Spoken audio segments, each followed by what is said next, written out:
everyone and welcome to Mind Babes. My name is Gayatri Menon and I am your clinical psychologist. Now, as we know, our channel is addressing various mental health concerns and our initiatives are all about to improve your mental health. So today what are we talking about? Yes, we spoke about a wide variety of topics. We spoke about depression, anxiety, we spoke about how to sleep better. If you haven't checked these videos, you can always check later. Now, what are we discussing today? Today, we're going to talk about a movie that you guys shouldn't be watching. Now, I was just randomly going through this movie on Netflix and I watched it, and that made me feel that I should really talk about this movie to you as a mental health professional. So let's see why I'm making this remark, right? Guys, trust me when I say this. Your mental health, happiness and your safety matters more than any relationship. And you should learn to be assertive in a relationship. At the same time, you should understand what is getting abusive or what is getting, toxic in nature. 365 days unfortunately for some reason have promoted Stockholm Syndrome. Now when I say Stockholm Syndrome, if you observe the characters, Massimo is literally not giving an option to Laura to explore, about her life, her identity. She unfortunately falls in love with him in captivity.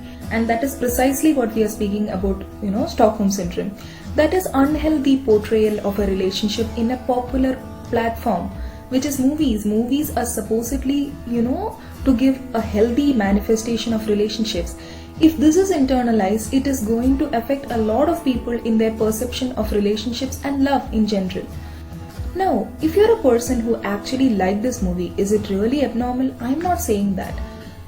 The whole idea of 365 days movie, the very idea of taken by someone, yes, it is romantic in nature, and that is what we saw in 50 Shades of Grey. 50 Shades of Grey was portraying the same idea. I cannot say same idea, but it is somewhere, where the characters are a little bit dominating towards each other, but at least we can say that there is consent and there is a healthy manifestation of the relationship, a healthy portrayal of domination. But here in 365 days, if you see, there are so many obnoxious statements, there are so many obnoxious situations where, it is slightly cringeworthy. Now, why are we discussing all this? At the end of the day, the whole psychological review of the movie is to understand the signs of an unhealthy relationship or the signs of a toxic relationship. Guys, all through the psychological review, we have been talking about toxic or abusive relationship. But what are exactly some of the signs that make you or help you understand these toxic relationships? The first and important aspect here is denial. When you're in a toxic relationship, your mind always covers up the negativity in that relationship. You try to tell yourself, you give yourself a reassurance that everything is fine, everything is beautiful, he or she is giving too much care for me, at least they're giving me a chance to work. Imagine that your friend is going through a very bad relationship and you tell that person, I don't think you should be with this person, or I don't think your relationship is going right. Then that person might respond to you, no, that's your perception, we are happy. But actually she or he might be trying to cover up the truth. So constant denial or constant covering up of, the relationship difficulties would be the primary sign. Secondly, the partners will not be able to provide any kind of support to each other. Normally in a relationship, you're supposed to grow, you're supposed to evolve. But in a toxic relationship, you're like a depreciated product. I mean, you're worsening day by day, you're not growing day by day. So lack of support is one of the important indicator of a toxic relationship. Thirdly, let us speak about something called as, psychological symptoms.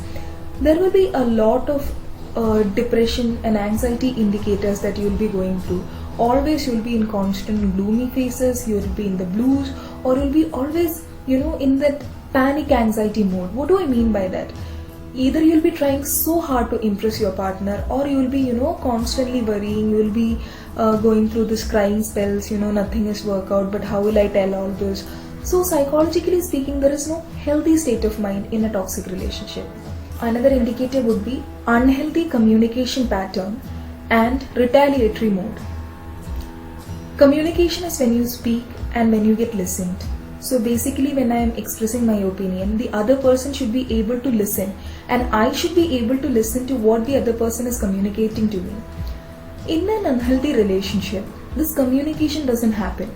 Either you express, your passive aggressive moods, you will be listening but you will be acting indifferent, or you never get a chance to open up and speak to the person. So as a product of that behavior, there will be always this retaliation. You're actually enemies in this relationship. You're not actually supportive of each other. You're actually on a retaliation mode. You will be talking to win the argument and not to solve the problems. Because some of your friends might be in such relationships and you always see that they're fighting, they're arguing, they're finding points to, justify themselves, defend themselves. So this cycle, this vicious cycle continues and they'll be helpless in that. So that is one of the primary indicators. So guys, now that we have discussed the signs of a toxic relationship, how to get over a toxic relationship is what you need to focus now. There are just 4 simple steps. The first one is accept that you are in a toxic relationship if you are in one. I'm not asking you to make your current relationship toxic in nature, but if you are in a toxic relationship, identify that. I mean, stop believing that everything is perfect and everything is so, your partner is very supportive and he is expected to be supportive, and that's your right. You do not have to compromise on anything. So identify if you're in a toxic relationship and come out of this, beautiful mask that you're wearing. That is the first step. Secondly, your relationship is not only the first priority in your life. You can do much better.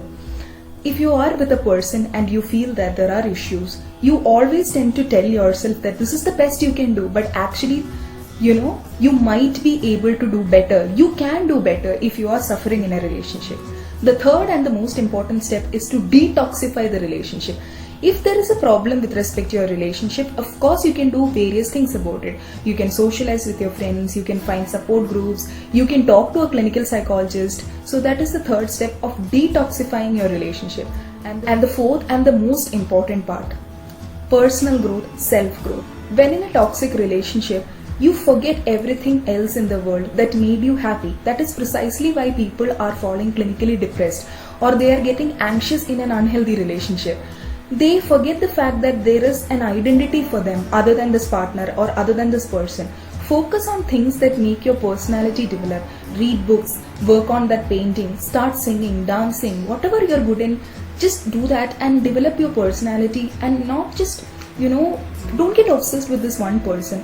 I am not talking about long distance relationships where one of the individuals is not getting time from the other person.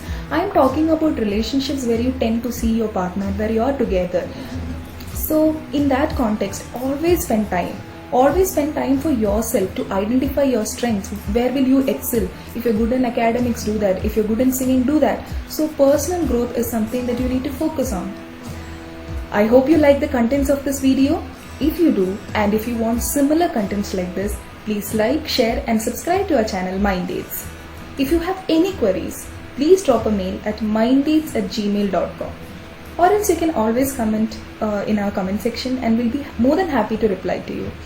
Thank you so much for your attention and have a wonderful day, guys.